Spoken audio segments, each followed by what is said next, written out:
Feliz tarde, mis queridos socios de aprendizaje. Bienvenidos a Desafiándote, el programa de entrevista que conduzco desde allá hace varios años, en los días viernes a las 1 de la tarde, hora de Nueva York. Ha sido el estándar.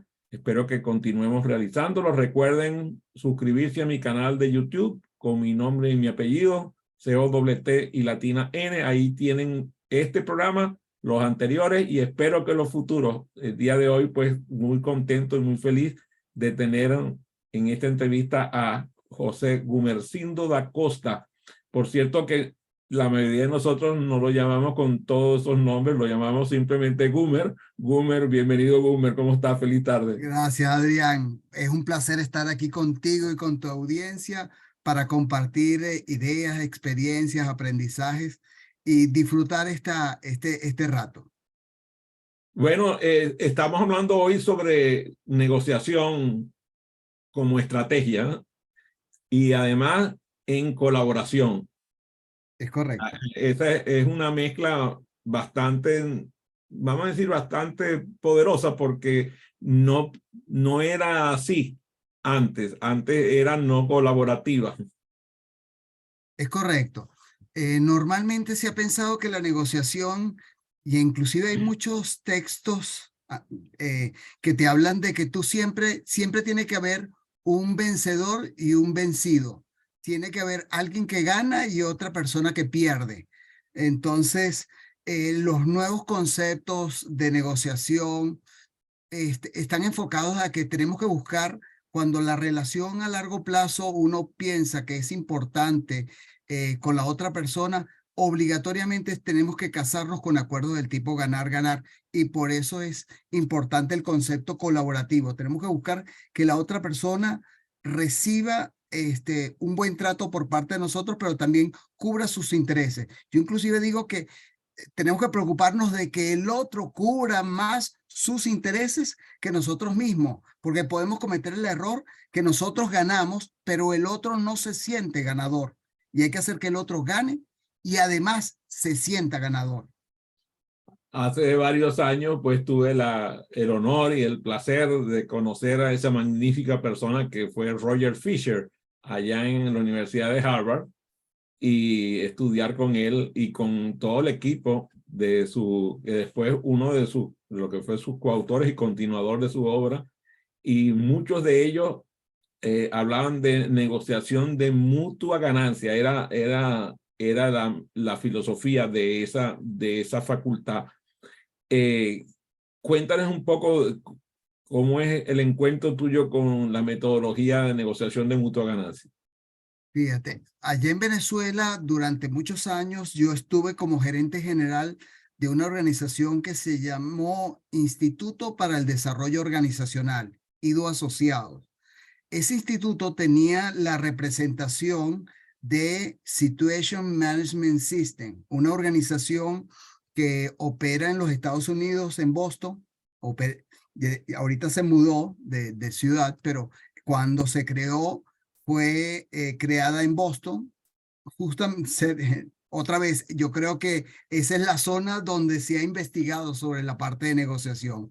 Y ahí estaba un psicólogo, David Berlou, que junto con David McClelland hacen investigaciones sobre el tema de negociación. Inclusive ellos estuvieron en las primeras investigaciones de Harvard en ser las personas, los psicólogos que estaban ahí levantando la información para poder determinar todo lo que es posteriormente el modelo de Harvard, pero ellos formaron su escuela aparte, su organización aparte, en base a todas esas investigaciones en el campo de la negociación, en el campo de la influencia, en el campo de las ventas, y trabajaron ese modelo.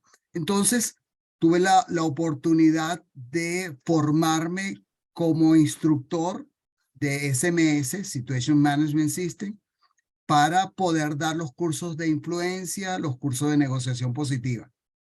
Fíjate que estamos hablando del principio de los 80, que cuando estuviste al frente de IDO, y el Harvard Negotiation Project, así se llamaba el proyecto originalmente, el Harvard Negotiation Project, incluía no solamente la Universidad de Harvard, sino a varias universidades de la Nueva Inglaterra. Y a mí me causa mucho interés ver cómo esa región, en donde, por cierto, la población universitaria era, vamos a decir así, de mucho dinero, de mucho poder económico, es quien produce este modelo, pero este modelo ha favorecido al mundo entero. De hecho, yo entiendo, corrígeme si estoy equivocado, que tú mismo lograste favorecer intereses en el país de Guatemala, por ejemplo, en donde tuviste una intervención. Por cierto, aprovecho que voy a nombrar Guatemala para felicitar a mi querida María Alesia Bermúdez, que cumple años hoy y es una de mis hijas en el mundo de la educación. Así que si está escuchando este programa, que espero que así sea, que reciban mi mensaje. Cuéntame cómo fue tu experiencia con Guatemala. Fíjate, empezó primero dando varios cursos para el Banco Central de Guatemala. Entonces empezamos dando cursos para el Banco Central de Guatemala. El que era el director de recursos humanos del Banco Central de Guatemala, con el tiempo llegó a ser el presidente del Banco Central de Guatemala. Años posterior fue el superintendente de bancos. Y en ese momento ya habíamos formado a las directivas del Banco de Guatemala, la superintendencia de bancos, y ellos dijeron, pero estas habilidades nos servirían a nosotros como país para negociar con, en aquel momento, los grupos guerrilleros, con la ORNG. Entonces, oye, Gumer, ¿cómo formamos equipos negociadores para ese proceso de negociación con la guerrilla guatemalteca? Uno tiene que entender que a los guatemaltecos se les dicen los chapines, y la zona de mayor conflicto, inclusive en México, es la zona de Chiapas. Entonces, oye, qué coincidencia, los chapines y la zona de Chiapas. Es que justamente ahí converge las dos culturas, tanto azteca como maya. Y tuvimos que incorporar dentro de la formación el entendimiento de los valores y de la cultura azteca y maya, además de las técnicas de negociación. Entonces, estuvimos trabajando con aproximadamente unas 50, 60 personas, formándolo no solo en el tema de negociación, sino que nos dimos cuenta de que había que entender la parte cultural para poder entender a la contraparte. Bueno, por cierto que creo que ya me has escuchado esto que te voy a decir. Yo no uso el vocablo contraparte en términos de negociación, porque creo que cuando mencionamos solamente la palabra contraparte ya creamos a un contrario. Por eso yo lo he editado de mi vocabulario de negociación. Cuéntame. Vamos a irnos metiendo un poco con esto de la negociación colaborativa y me gustaría que le comentes a la audiencia cómo puedes tú, digamos, abordar los intereses de personas que provienen de posiciones completamente diferentes. Acabas de nombrarlo, la posición del gobierno del país con la posición de los líderes de la guerrilla. O sea, ¿cómo compárteme un ejemplo concreto de cómo has aplicado el enfoque de enfocarte en los intereses en lugar de las posiciones? Lo más importante de la negociación es entender que hay que dedicarle mucho tiempo a lo que es la planificación, a entender los valores y hacer supuestos de lo que son los intereses de la contraparte. Tú tienes que tener claro cuáles son tus intereses, pero tienes que identificar, tratar de indagar, suponer, para que en la mesa de negociación tengas buena cantidad de preguntas. Si solamente estás pensando en qué tú vas a pedir, no tienes esa cantidad de preguntas. Yo diría que la habilidad más importante de un buen negociador es esa capacidad de escuchar, de preguntar, de recabar información para entender qué pide la otra persona, qué carece la otra persona. Y yo inclusive le digo, mire, es que un interés es la carencia de algo y nosotros tenemos que descubrir qué carece el otro, qué necesita el otro, qué le interesa el otro, qué es vital para él. En el momento que nosotros tengamos esa capacidad de preguntar, de alar la energía del otro, de ponernos en los zapatos realmente del otro, es que vamos a poder hacer una buena negociación. Pero eso comienza entendiendo que hay que invertir tiempo en la planificación, de que un buen negociador dedica 2, 3 veces más del tiempo que calcula que es de negociación a la planificación. Y ahí es que va a poder hacer su gran lista de preguntas, de inquietudes, para poderlas formular en la mesa. Si no, no lo puedes hacer, no lo puedes lograr. Muy bien. Me hiciste acordar un chiste muy gracioso para mí, en donde Jaimito le llega a su mami y le pregunta, mami, ¿qué es pene? Y entonces la mamá se queda asombrada con la pregunta porque el niño era muy pequeño y entonces le dice, hijo, pregúntale a tu padre. Entonces le dice, ya le pregunté.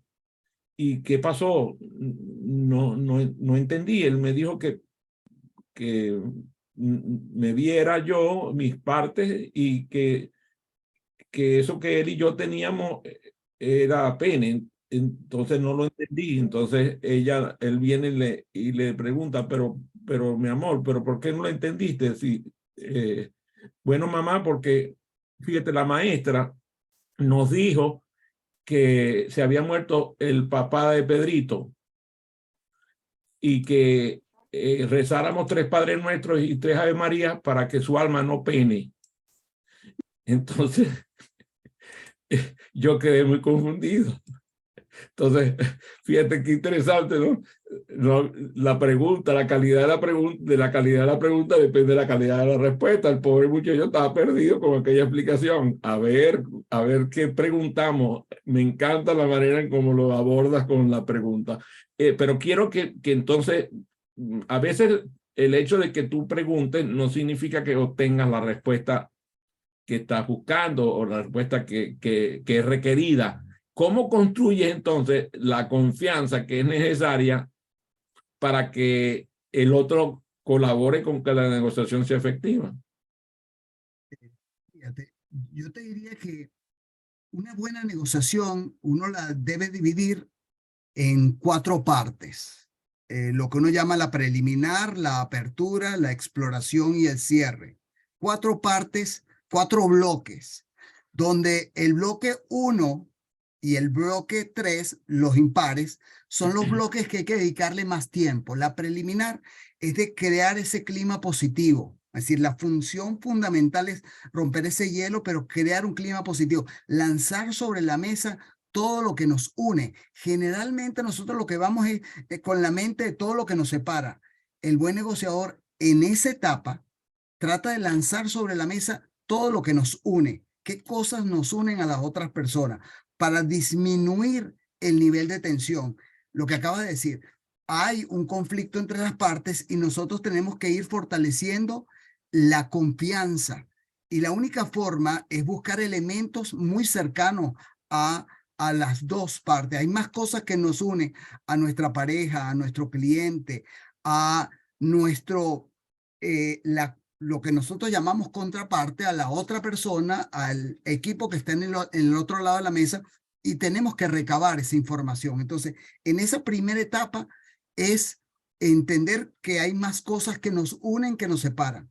En la tercera etapa, que es lo que llamamos la exploración, que debe ser la etapa que debería durar aproximadamente, yo te diría que el 40% de la negociación, que es la etapa de exploración, es ese preguntar y repreguntar qué cosas, habrían otras formas de cubrir esta expectativa tuya, qué otras cosas necesitas, porque un buen negociador sabe que generalmente tienen una tienen una necesidad básica y tienen varias necesidades subyacentes, secundarias. El buen negociador tiene que apuntar a tratar de cubrir la mayor cantidad de necesidades, pero fundamentalmente la básica de la otra persona. Y no hay otra herramienta que es la pregunta, es la habilidad. Yo te diría que los buenos coach deberían ser hábiles negociadores, porque al final tienen que entender, hay un dicho que dice, cuando escucho, tengo ventaja. Cuando hablo, el otro tiene ventaja. Es un proverbio árabe. Hay que entender que tenemos que aprender a escuchar, no a oír solamente, hay que aprender a escuchar y entender qué nos está diciendo, qué gesto nos están diciendo. Tú acabas de decir algo importante también, es que hay palabras que para mí tienen un significado y para la otra persona tiene otro significado. Los venezolanos, por darte un ejemplo, nosotros para un venezolano, el pagar y cancelar tiene el mismo significado. Pero para un mexicano, cuando tú vas a una tienda y tú le dices, mire, yo quiero ese producto, ¿dónde lo puedo cancelar? ¿Y por qué no lo quiere? Porque para ellos cancelar es echar para atrás la operación. Entonces, hay términos que para nosotros tienen un significado y para el otro tiene otro significado. Entonces, la comunicación es vital. Tú lo acabas de decir con como para uno el pene si tenía un significado y para otro tiene otro. Bueno, eso es, el buen negociador tiene que dedicar tiempo a explorar, a entender que esa exploración es ponerse en los zapatos de la otra persona.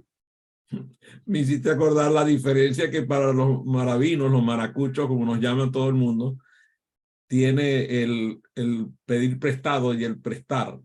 Entonces, cuando yo le digo a alguien que le pagué a Gumer los $5 que le presté, me dice, ¿qué?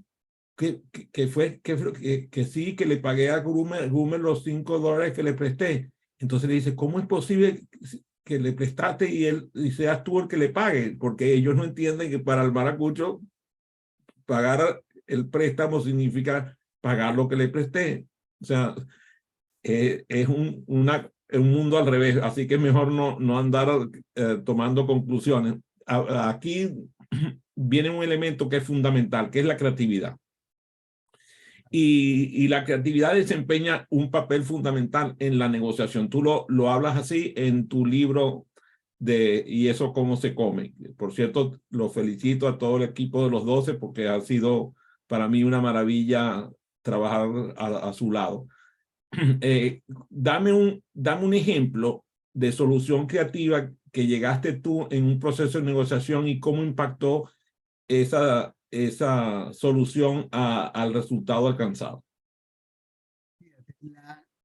Un buen negociador tiene que tener eso, tiene que, además de entender la necesidad de la contraparte, tiene que buscar qué otras formas, y por eso la creatividad. Inclusive la escuela de Harvard te habla de que tienes que desarrollar un BATNA, una mejor alternativa antes de negociar. Tienes que pensar qué otras formas, qué otras... Déjame describirle a la audiencia el BATNA. BATNA es Best Alternative for a Negotiation Agreement. Así son las siglas en inglés. Es el mejor alternativa para un acuerdo negociado. Creo que lo he escuchado nombrar MAPAN por las siglas en español. O MAPAN o MAN. Dependiendo de los libros lo vamos a ver o MAN, MAPAN o BATNA en inglés, pero sí, es buscar. Entonces, el buen negociador tiene que tener esa habilidad de pensar otras formas, de llegar a acuerdos. ¿Qué otras alternativas? Pensar en alguna forma creativa, yo te diría, no me llega ahorita, qué acciones en la negociación, pero por eso es que en la negociación, si tú dedicaste tiempo a esa planificación, empiezas a armar escenarios, empiezas a pensar fórmulas que salgan de lo corriente para poder cubrir las necesidades de la otra persona. Entonces, es salirte del cuadradito, de la estructura inicial y poder buscar otras alternativas. Si en el camino me acuerdo de algunas, ya te las iré dando. Sí, me gustaría que si es posible hagas búsqueda en tu banco de memoria para que nos describas un caso específico, sobre todo para que la audiencia se dé cuenta de cómo la creatividad jugó un papel fundamental en un proceso de negociación en el cual tú interviniste. Al igual que la creatividad está la flexibilidad. La flexibilidad es otra competencia de los negociadores. Y cómo influye la flexibilidad en el resultado de la negociación. El negociador tiene que tener, lo aplicamos inclusive del campo de la influencia, debe estar usando distintas energías para comunicarse. Nosotros hablamos de la energía de empujar, la energía de hablar, pero tenemos distintos estilos. Entonces, tenemos que entender que no es el estilo que normalmente nos agrade a nosotros, el que estemos más cómodos, el que tenemos que utilizar, porque generalmente nosotros somos muy a lo racional y queremos ir a la parte racional. Los buenos negociadores saben que tienen que trabajar la parte emocional, tienen que ser más asertivos. Entonces, tienen que trabajar inclusive estilos que no sean cómodos para uno. Tiene que tener esa habilidad de ir desarrollando, tener esa flexibilidad de ir desarrollando otros estilos que no son cómodos para ti. Porque tal vez para mí la persuasión, la lógica, el proponer y el razonar es muy fácil, muy cómodo, porque desde pequeño nos están diciendo razona tu respuesta, explica, argumenta, utiliza la lógica. Pero es que en la negociación la lógica a veces tiene límites, porque mi lógica se opone a la lógica de la contraparte. En el momento que nosotros dejamos de usar la lógica y tratamos de entender que tenemos que ser más precisos en nuestros planteamientos, encontrar elementos de intercambio, lo que nosotros llamamos ese intercambio de cromos, de barajitas, de divisas, elementos a intercambiar, es que la negociación va a correr. El buen negociador tiene que entender que esto es un intercambio. Por eso yo digo que los niños son hábiles negociadores y a veces los padres en estos últimos años le hemos quitado esa habilidad. Porque antes seguramente tú tuviste cuando eras niño de intercambiar cromos, barajitas en los recreos en el colegio. Hoy en día los padres le entregan a los hijos toda la caja de barajitas, de cromos para intercambiar. Entonces no tienen esa oportunidad de ir al patio del colegio y decirle al compañero, mira, te cambio 3 de estas por 5 de las tuyas, porque las mías valen más, son más difíciles de conseguir. Entonces, son esas después la flexibilidad y ese proceso de intercambiar elementos. Entonces, el buen negociador no se tiene que ocupar solamente de ir por los caminos fáciles, oye, yo soy bueno razonando, yo soy bueno utilizando preguntas, espérate, soy bueno creando esas áreas comunes con el otro, visionando a largo plazo. Oye, es que no me cuesta ese estilo. Bueno, tienes que practicarlo, tienes que desarrollarlo, porque no solamente es lo donde te sientas cómodo, tienes que tener ese menú bien abierto de opciones para poder comunicarte con la otra persona. Yo te diría que la honestidad, la ética y la flexibilidad. Cuando empiezo un curso, yo digo, miren, señores, la palabra fundamental acá es flexibilidad. La primera palabra, tenemos que ser flexibles en la mesa de negociación. No es que solo queremos nosotros ganar, no, es que en el momento que nosotros lo veamos así, ya estamos derrotados. Hay que entender que tenemos que cubrir necesidades y acá hay que buscar todos los caminos para poder cubrir la necesidad del otro y nuestra necesidad. Por cierto, ¿dónde estudiaste tú la primaria y la secundaria? Estudié, fíjate, la primaria en un colegio muy pequeñito, el Ana Isabel Torrealba, por Los Chorros, pero el bachillerato lo estudié en el Colegio Claret, en los dos caminos. Sí, en los dos caminos. Mis hijos se graduaron en el Claret, eso fue su casa de estudios. Bueno. Y claro, le tengo mucho cariño a los padres claretianos. Mira, yo creo que tú eras más disciplinado que yo porque nosotros no esperábamos los recreos para negociar la barajita. Estábamos en clase y estábamos estábamos bajo cuerda haciendo negociaciones por las Adrián, es que barajitas del béisbol y por las de los cromos de las diferentes alternativas que había en esa época. De verdad que era todo un proceso transaccional que había globalmente alrededor de la escuela. solo eso, Adrián, sino acuérdate que en esa época nosotros éramos los que queríamos llegar temprano al colegio.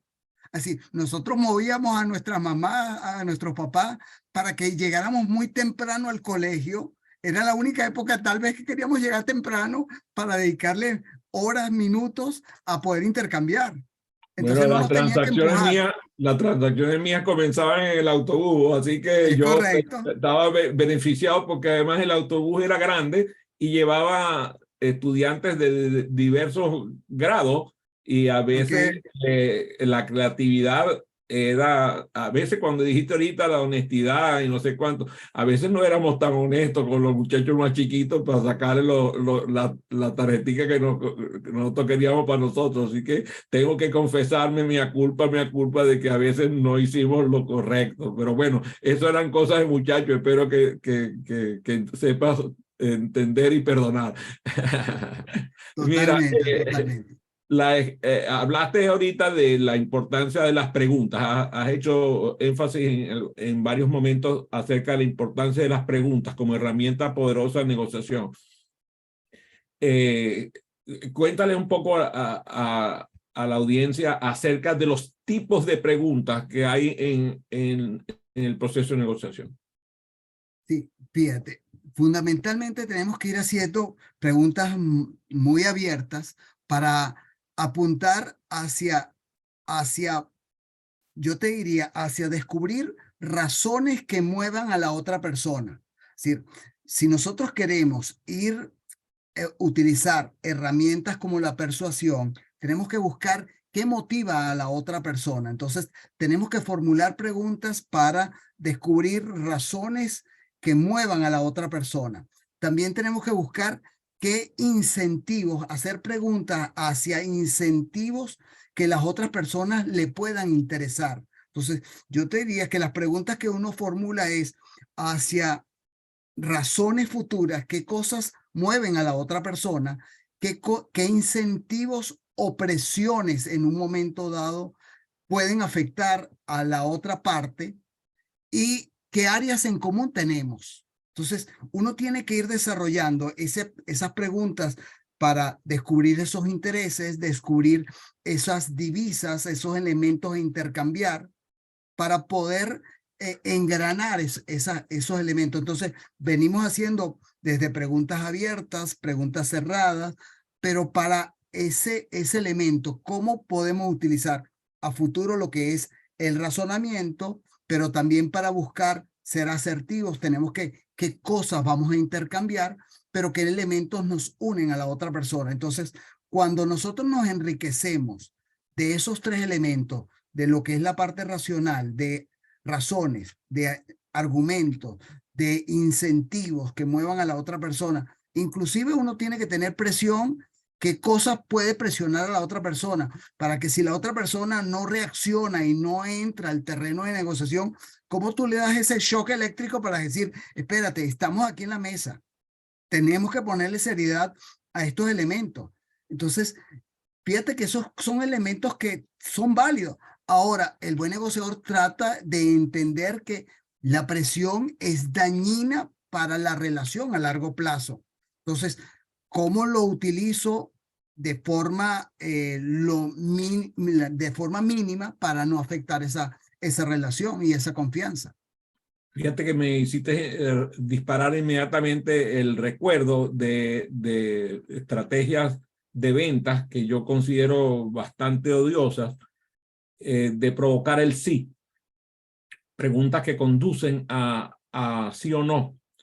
Y hay vendedores que son maestros en realizar preguntas que conduzcan al sí, porque señalan los que saben de eso, de que si un cliente te dice 3 sí, probablemente el cuarto sí aparezca más fácilmente, y normalmente el cuarto sí tiene que ver con venderle. Entonces, tú me estás me estás advirtiendo respecto al control, al respeto del uso de las preguntas de sí o no. Entendí eso de lo que Sí, me dijiste. ¿Es sí, así? sí, es correcto. Hay que, inclusive por eso es que los libros, hay varios libros que te enfocan el sí de acuerdo, obtenga el sí, eh, supere el no.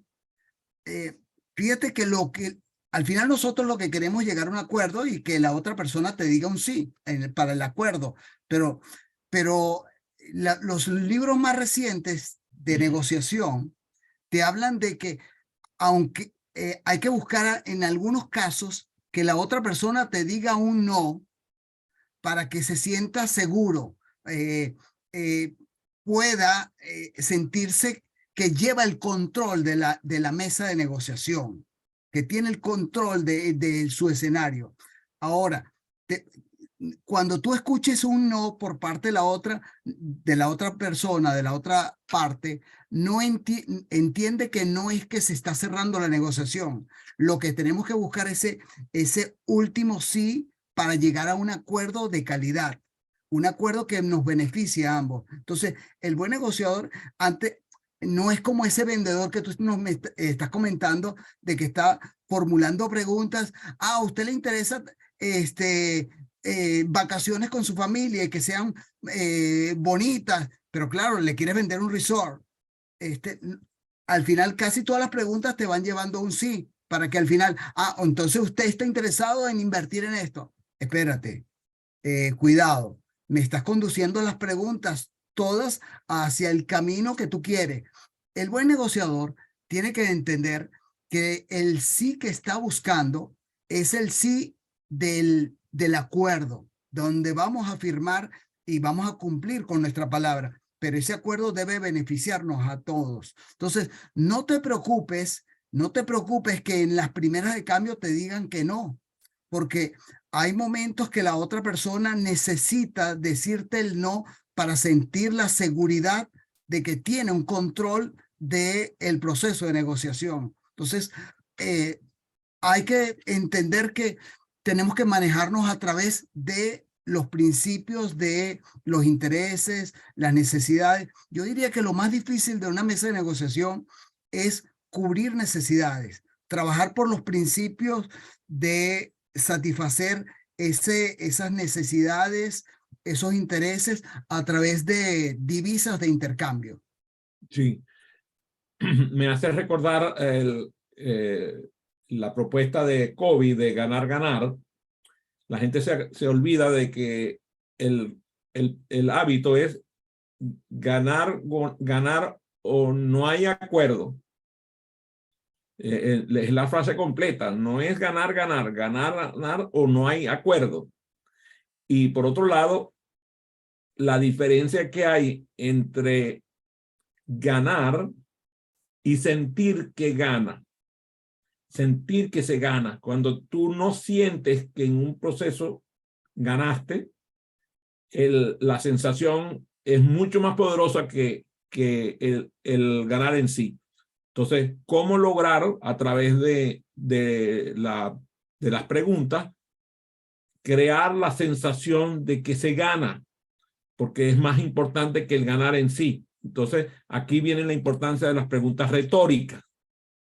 A veces las preguntas retóricas, según yo estoy percibiendo de lo que me estás diciendo, están buscando la información de cómo tú te sientes con el proceso. Sí, Es lo importante para ti, según lo que me es estoy entendiendo. ¿Es así? correcto. Por darte un ejemplo, si estamos vendiendo, vamos a pensar en este caso, una simple transacción, vamos a no solo limitarnos en el campo de la negociación, pero si estamos haciendo una transacción y yo le pregunto, ¿cuánto cuesta ese ordenador, ese computador que tú tienes ahí? Y la persona me dice, oye, eso me cuesta 1.000 euros, $1.000. Y yo le digo, hecho, te lo compro. Oye, la persona no se siente ganadora, aunque dijo el precio, este, oye, y te dijo hecho, al final, oye, si hubiera ofrecido 900, me hubiera dicho hecho. Es decir, uno tiene que entender que no debe responder de inmediato a un planteamiento de la otra parte, porque no hace que el otro se sienta ganador. Tenemos que buscar la forma de entender que no solo tenemos que hacer que el otro gane, sino que se sienta ganador. Y por eso no podemos responder de inmediato a una propuesta que la otra persona nos haga, de un valor, un número que nosotros, porque si le decimos, oye, la otra persona nos pregunta, bueno, ¿en cuánto estás vendiendo tu coche? Y uno le dice, bueno, en $8,000. Y el otro te dice, bueno, hecho, te lo compro. Oye, si le hubiera dicho 9,000, me lo hubiera dicho hecho. Oye, tal vez sí me lo hubiera pagado los 9,000. Espérate. Oye, fíjate, déjame pensar. Entonces, el buen negociador no responde de inmediato a las cantidades. El negociador promedio sí responde de inmediato. El buen negociador se da tiempo, tiene que respirar, para que el otro no se sienta perdedor. Entonces yo diría lo más importante, haz que el otro siempre se sienta ganador. O sea, no puedes responder automáticamente. No le puedes decir hecho de inmediato. Respira, a veces tómate un receso, mira, déjame pensar si esa cantidad es apropiada, para que entre otra herramienta que es regateo dentro de la negociación. Entonces, uno tiene que entender que dentro de las negociaciones se pueden incorporar otras herramientas como el proceso de regatear. Muy bien. Aquí me llegó una pregunta por el WhatsApp desde Miami y me preguntan que leyeron que tú has trabajado con varias empresas en diversos países, que si has notado, me agarraron por lo de mi gentilicio de Maracaibo, que si has notado diferencias culturales que afectan la forma en cómo se aborda la negociación estratégica colaborativa en los diversos países. Sí, sí, sí hay diferencias, sí hay diferencias. Inclusive hay estudios, yo me acuerdo que la gente de SMS, inclusive en los ejercicios de negociación, se grababan en cassettes y se llevó en video, en VHS, y se llevaban a una universidad en Luxemburgo para escuchar todas esas negociaciones. Se tomaban de todo el mundo, los alemanes, los españoles, los brasileros, los argentinos, los mexicanos, los venezolanos, colombianos, distintos cursos que se estaban dando en el mundo. Está sido de 17 idiomas. Entonces, tú podías recibir toda esa cantidad de información y allá procesaban esa información y decían, oye, cómo habían grupos que eran muy parecidos, de estilos de negociación muy parecidos. Ejemplo, los venezolanos tienen un estilo, aunque parezca mentira, muy cercano a los americanos y a los brasileros, porque al final los venezolanos son una mezcla de razas, de culturas, cosa que no sucedía con los mexicanos y los colombianos, que son gente muy estructurada y mucho más nacionalistas en un momento dado. Entonces, tú tenías que ser mucho más racional, el venezolano era más emocional. Entonces, sí, hay distintas culturas y a entender, por eso que hablábamos de lo que pasó en Guatemala, entender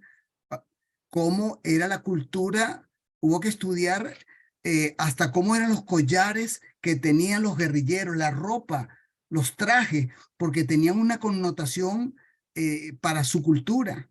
Entonces, es entender que sí, hay valores distintos en Latinoamérica que hay que identificar. Por eso la etapa preliminar es entender eso, qué nos une a la otra persona y qué nos separa, pero fundamentalmente enfocarnos a qué nos une. Acabas de mencionar de la experiencia de SMS y su educación en diferentes países. tú también te dedicas a formar y a coaching empresarial. ¿Cómo has logrado influir sobre la mentalidad de negociación estratégica colaborativa en tus estudiantes de diferentes países? ¿Cómo abordas las diferencias de un estudiante en España, por ejemplo, de Madrid, con un estudiante de la provincia? ¿Cómo abordas las características particulares de los estudiantes que se forman contigo? Una de las cosas que yo aprendí, y ya no es por la gente de SMS, sino por otra casa de estudio que era DDI, Development Dimension International, que era que en la comunicación teníamos que tener 3 principios básicos: mantener e incrementar la autoestima, escuchar y responder con empatía, y pedir ayuda para recibir la participación de las otras personas. Entonces, yo creo de que esos 3 principios en todo el ámbito de la comunicación deben estar presentes, desde la atención al cliente, a la negociación, a las ventas, a la supervisión con la otra persona, al liderazgo. Entonces, lo primero hay que hacer es respetar a la otra persona, el que tenemos al frente. Entonces, si yo no respeto y no respeto la autoestima del otro, la autovalía del otro, como negociador, no soy un buen negociador. Tengo que pensar siempre en respetar al otro y pensar que la negociación más importante no es la de ahora, es la negociación dentro de 3, 4, 5 años. Yo cuando hablo con mis clientes, yo digo, espérate, a mí no me interesa la negociación de hoy, esa la tengo bajo control. A mí lo que me interesa es la negociación dentro de 5, 6 años, y para eso tengo que hacer un buen trabajo ahora.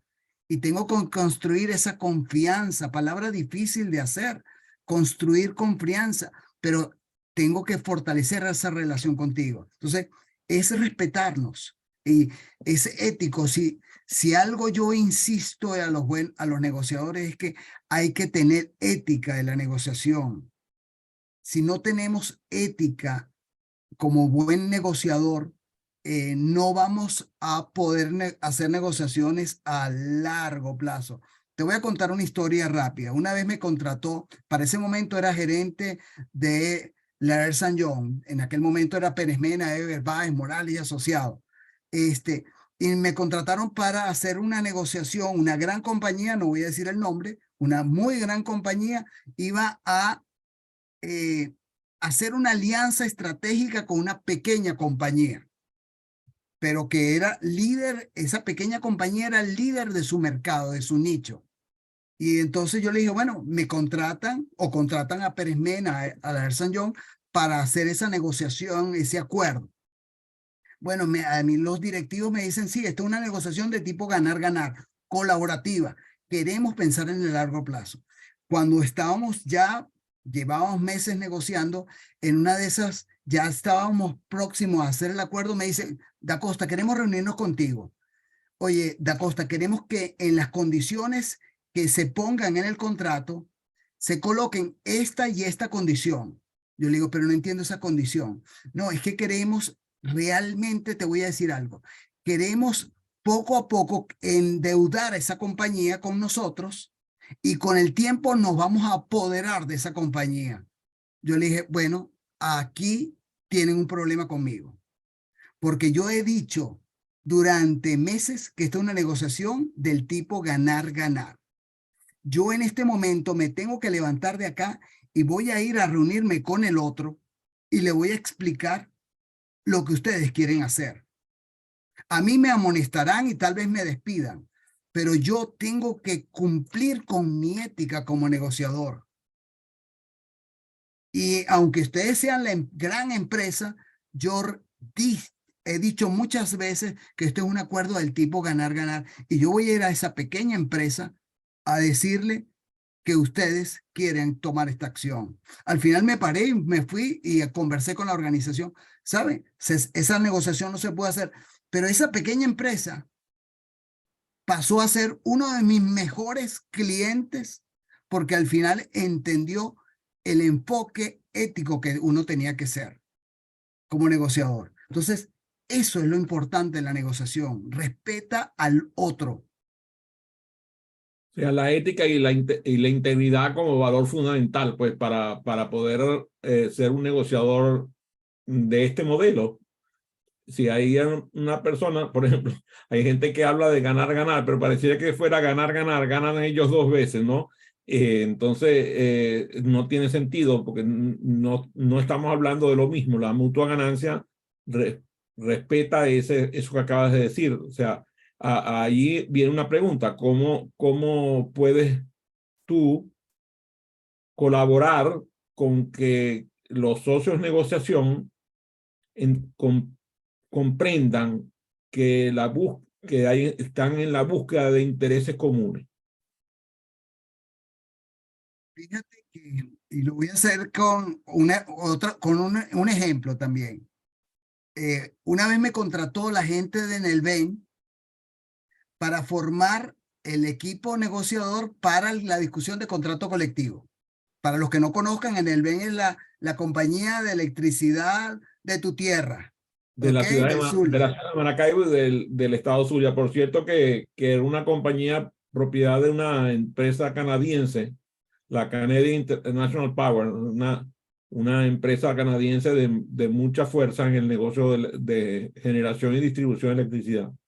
Si uno recuerda, en Venezuela era la electricidad de Caracas, una poderosa, una excelente empresa, y estaba en el Ben, otra excelente empresa.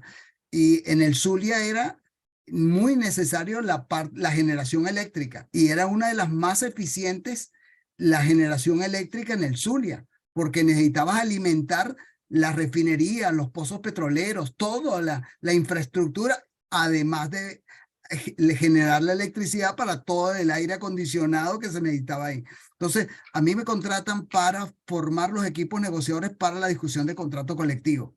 Cuando se termina la formación del patrono, el patrono me dice, pero espérate, José Gumer, oye, este mismo curso lo debería recibir el sindicato, porque nos has enseñado, nos has explicado la importancia del acuerdo del tipo ganar-ganar y de la mentalidad que hay que tener en la mesa de negociación para poder desarrollar un acuerdo del tipo ganar-ganar.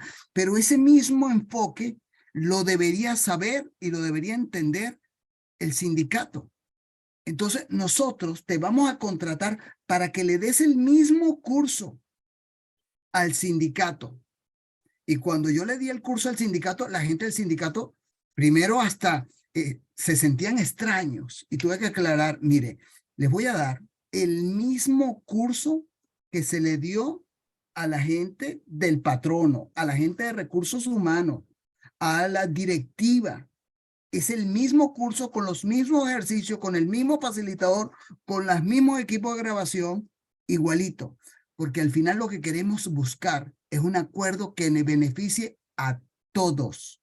Y cuando estamos hablando a todos, estamos hablando al Zulia completo, estamos hablando al país, estamos hablando a los trabajadores, estamos hablando de la empresa y estamos hablando de las futuras negociaciones que se van a hacer. Entonces, eso es lo que nosotros queremos. Entonces, cuando se terminó, te diré, fue uno de los mejores acuerdos que se firmaron entre el patrono, la gente, y el sindicato, porque fue una mentalidad de acuerdo del tipo ganar-ganar. A veces no entendemos que una cosa es la posición, otra cosa es la opinión, y entonces confundimos, y, y la búsqueda del interés común tiene que ver con conciliar las opiniones diferentes, dándose cuenta de que tener una opinión diferente no significa más nada que tener una opinión diferente. Yo he visto en mi vida personal, algunos de mis mejores amigos tienen opiniones muy diferentes a las mías. Eso no desdice de nuestra amistad. Al contrario, lo hace muy divertido. Entonces, en la negociación colaborativa, la gestión del desacuerdo, estoy comprendiendo de tu discurso que es un aspecto fundamental. Entonces, me gustaría que les digas la importancia de lograr el consenso. La gente no comprende la importancia de la palabra consenso. En el consenso no significa que todo el mundo va a opinar igual. Entonces, me gustaría que tú describas la importancia del consenso en la negociación. Sí. El resultado de una negociación siempre va a ser un acuerdo. El resultado si la entrada es el conflicto, es decir, lo que motivó una negociación es un conflicto o potencial conflicto, y nosotros tenemos que desarrollar esa planificación y esa ejecución. El cierre, yo diría momentáneo, es el acuerdo, porque inclusive no hay un cierre, porque al final tenemos que cumplir el acuerdo y tenemos que pensar en la futura negociación, pero tenemos que plasmar en un papel qué estamos llegando, a qué conclusiones estamos haciendo para que ese acuerdo se pueda llevar a la práctica. Entonces, es en ese recabar información de los intereses, de los elementos de intercambio, que es que se va generando ese consenso entre las partes. ¿Qué me sirve a mí? ¿Qué te sirve a ti? ¿Qué otras fórmulas hay para poder cubrir esas necesidades? Y nos vamos enriqueciendo todos. Entonces, hay que entender que tenemos que tener ese respeto por el otro, esa humildad por no pensar que tenemos toda la verdad en nuestras manos y poder justamente llegar a un acuerdo. Yo diría que un acuerdo de calidad primero fortalece, el primero es que cubre las necesidades de ambas partes. Inclusive hay negociaciones que son negociaciones multilaterales. Hay tres partes. Las negociaciones de la ONU o de la OEA son negociaciones de muchas partes. Entonces, pero la negociación básica hay dos partes, tres partes en juego. ¿Ok? Inclusive cuando uno está viendo negociaciones entre países, tú vas a ver que a veces necesitas una tercera parte para que los canalice, los integre como mediador. Entonces, están cubriéndose distintas partes. Entonces, tenemos que buscar ese consenso, esa información y entender que no tenemos toda la verdad. Y a medida que se puedan descubrir esas necesidades, esos intereses y elementos de intercambio, es que nos vamos a enriquecer todos. Tu trabajo con estos 12 coautores del libro Y eso cómo se come fue un ejercicio de negociación constante, no solamente entre ustedes 12, sino entre ustedes y la editora, mi querida Yasmín. Correcto.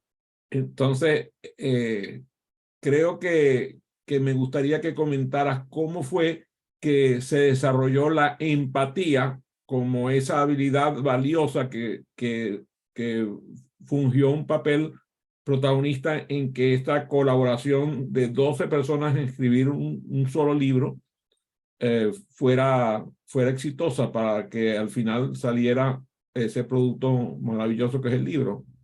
Yo te diría que esta es una de las mejores experiencias. Yo creo que la de mis hijos y esta ha sido una de las mejores experiencias que he tenido en mi vida, porque es justamente y en la época más difícil que nos tocó, porque era en plena pandemia.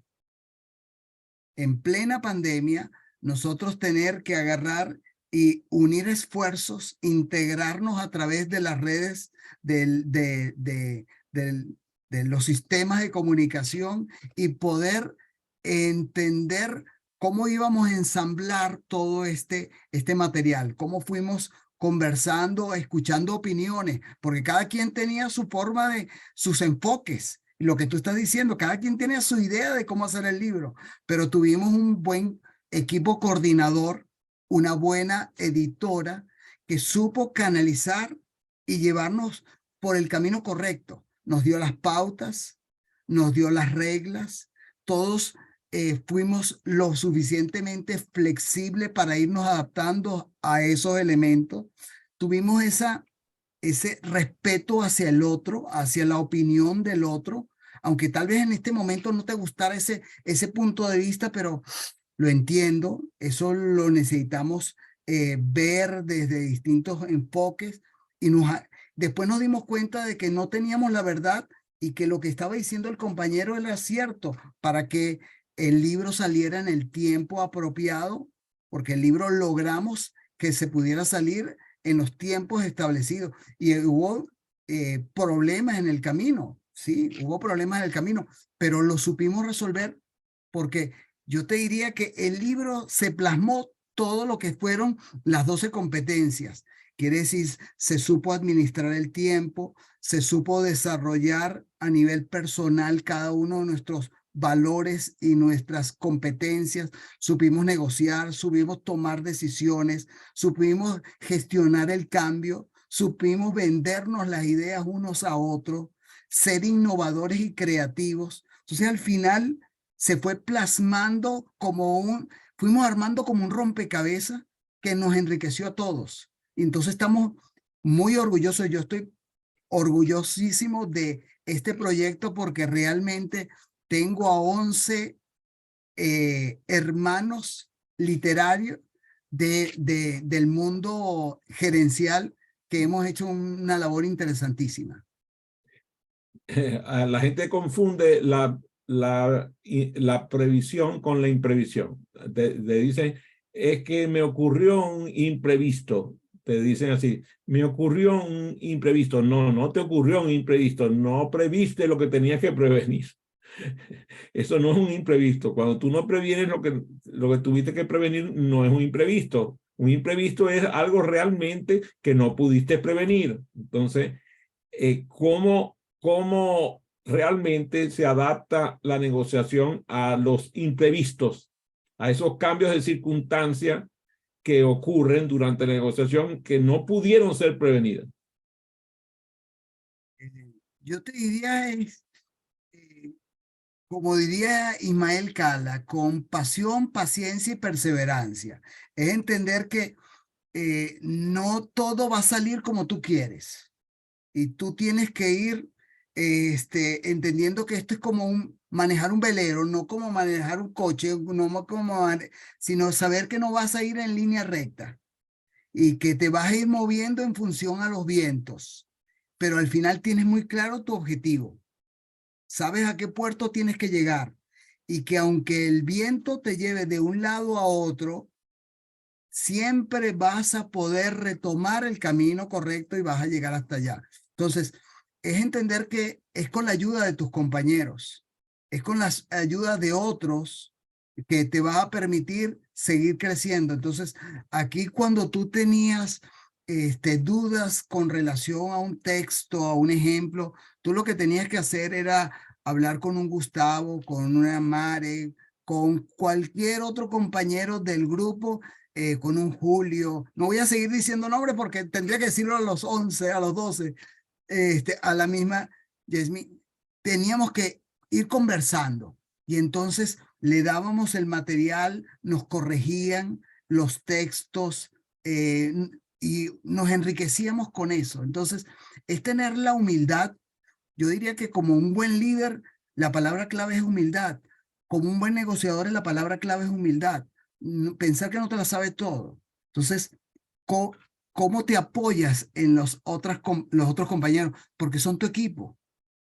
Ellos son tu equipo. Y eso es lo que te va a permitir crecer. Entonces, cuando yo me toca explicar algo sobre liderazgo, yo le digo, espérense, tú te tienes que apoyar de tu equipo. Es la mejor fuente para tú crecer como individuo. Los buenos presidentes son los que buscan gente hasta mejores que ellos para poder crecer, no para que ellos luzcan y poder desarrollarse. Entonces, eso es lo que nosotros queremos. Yo quiero que mis hijos logren mucho más de lo que yo he hecho. Entonces, ¿cómo hago para ayudarme? ¿Cómo busco esos elementos? Pero yo te diría que la parte fundamental es humildad Y aquí las 12, 13 personas que estuvimos ahí, que se han ido integrando más, y personas como tú ya se han incorporado a nuestro equipo, nos enriquecen y nos ayudan a seguir creciendo.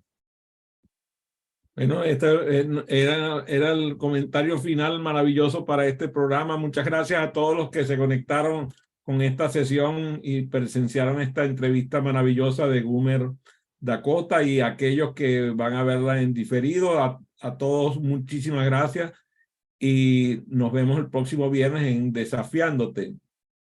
Gracias, Adrián, y a toda tu audiencia.